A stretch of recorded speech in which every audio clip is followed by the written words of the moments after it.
Om Swastiastu.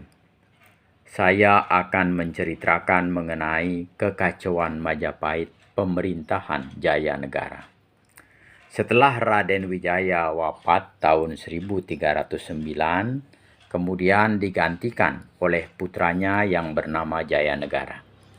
Jayanegara kemudian memerintah dari tahun 1309 sampai dengan tahun 1328 Masehi. Nama lain Jayanegara adalah Kalegemet. Dalam kitab Pararaton, Kalegemet ditafsirkan sebagai raja lemah atau jahat. Pada masa pemerintahan Jayanegara, pengaruh Halayuda, paman Jayanegara yang merupakan sepupu Raden Wijaya menjadi sangat kuat karena karakter Jayanegara yang tidak sekuat ayahnya. Pada tahun 1316 terjadi pemberontakan Nambi akibat tudingan Halayuda terhadap Nambi dan pengikutnya di Lumajang yang menyebutkan Nambi akan melakukan pemberontakan terhadap Majapahit. Jayanegara kemudian memerintahkan Halayuda memimpin pasukan ke Lumajang untuk menumpas Nambi. Penyerangan itu pun berhasil. Nambi pun kemudian terbunuh. Pada tahun 1316 itu pula Arya Wiraraja, Raja Lumajang, meninggal. Tragedi yang menimpa Nambi sekaligus menjadi kejatuhan Kerajaan Majapahit Timur, Lumajang. Setelah insiden terbunuhnya Patih Nambi, Jayanegara kemudian mengangkat Halayuda sebagai patih.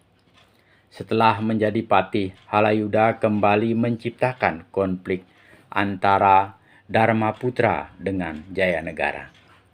Pada tahun 1318 kemudian terjadi pemberontakan Rasemi yang berlangsung di daerah Lasem. Pemberontakan itu dapat ditumpas. Rasemi akhirnya tewas.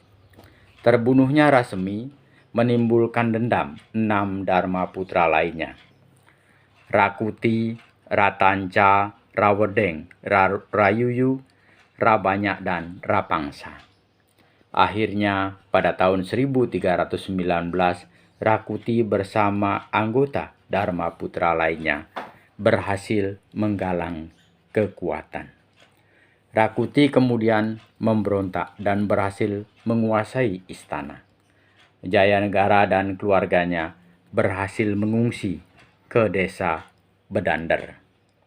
Di tengah pemberontakan Rakuti muncul Gajah Mada, anggota Bayangkara, pasukan pengawal raja yang berhasil melindungi Raja Jayanegara. Berkat upaya dari Gajah Mada, akhirnya pemberontakan itu berhasil dipadamkan dan Raja Jayanegara dapat kembali menduduki istana.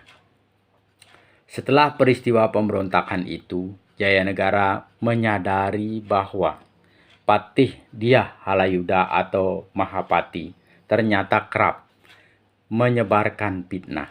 Akhirnya sang Mahapati itu pun ditangkap dan dihukum mati. 9 tahun kemudian, tahun 1328, setelah terjadi pemberontakan Rakuti, Ratanca kembali aktif mengabdi pada Jayanegara. Pada suatu ketika, Ratanca mendapat pengaduan dari istrinya, yaitu Nyai Makacaru, yang mengaku telah digoda dan diperlakukan tidak senonoh oleh Raja Jayanegara. Di samping itu Jayanegara juga dikatakan telah berusaha berbuat tidak senonoh kepada kedua adiknya, yaitu Dyah Kitarja atau Tribuana Tunggadewi dan Dyah Wiyat atau Raja Dewi Maharajasa. Mendengar pengaduan itu, Ratanca kemudian menyampaikan perilaku Jayanegara kepada Gajah Mada. Pada suatu hari, pada tahun 1328, Ratanca dipanggil ke istana untuk mengobati Raja Jayanegara yang sedang sakit bisul. Kesempatan itulah digunakan oleh Ratanca menuntaskan dendamnya. Ratanca akhirnya menggunakan kesempatan itu untuk menikam Raja Jayanegara. Mendengar teriakan Jayanegara, Gajah Mada bergegas masuk dan menikam Ratanca hingga tewas. Dalam kamar itu, Raja Jayanegara tewas. Begitu pula Ratanca tewas tergeletak di lantai. Setelah Jayanegara mangkat, tahta Majapahit dilanjutkan oleh Ibu Suri Gayatri sebagai satu-satunya istri Raden Wijaya yang masih hidup. Akan tetapi, karena Gayatri telah menjadi biksuni, kekuasaan Majapahit diserahkan kepada putri sulungnya, yaitu Dyah Gitarja yang bergelar Tribuana Tunggadewi. Jadi itulah cerita mengenai kekacauan Majapahit pemerintahan Jayanegara. Cerita itu saya olah dari berbagai sumber. Semoga ada manfaatnya. Apabila ada penyampaian yang kurang berkenan, mohon dimaafkan. Saya akhiri dengan mengaturkan Paramasanti. Om Santi Santi Santi Om.